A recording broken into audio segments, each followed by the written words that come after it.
Hello everyone. তো কালকে হচ্ছে আমাদের পিকনিক।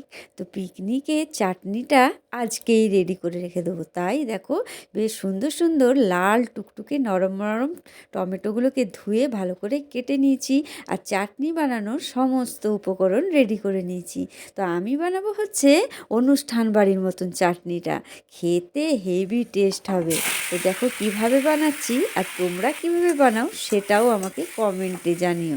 প্রথমে কড়াইয়ে তেল দিয়ে দিলাম পাঁচফোড়ন। পাঁচফোড়নের মধ্যে দিয়ে দিলাম কেটে রাখা টমেটোগুলো, আর তার মধ্যে লবণ হলুদ দিয়ে নাড়াচাড়া করে ঢেকে কিছুক্ষণ রেখে দেবো। আর নরম নরম লাল লাল টমেটোগুলো কিছুক্ষণের মধ্যেই কিন্তু গলে যায়। এই দেখো টমেটোগুলো সমস্ত বেশ সুন্দর গলে গেছে। আর তারপরে ভালো করে নাড়াচাড়া করে থিকে একটা অবস্থায় চলে এসছে। আর এখানে দিয়ে দিয়েছি বাতাসা।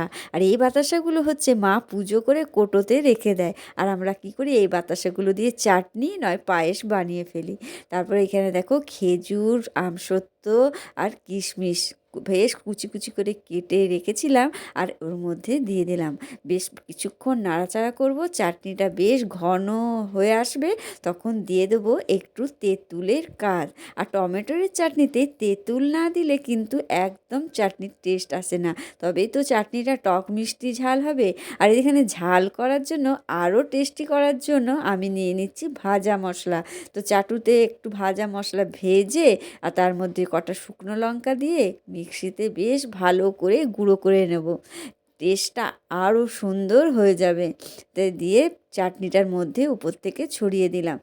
চাটনিটা বানাতে বানাতেই তো আমার জিভে জল চলে আসছে। তো তোমাদের দেখে কেমন লাগছে, আর তোমরা কিভাবে বানাও অবশ্যই জানিও। টাটা।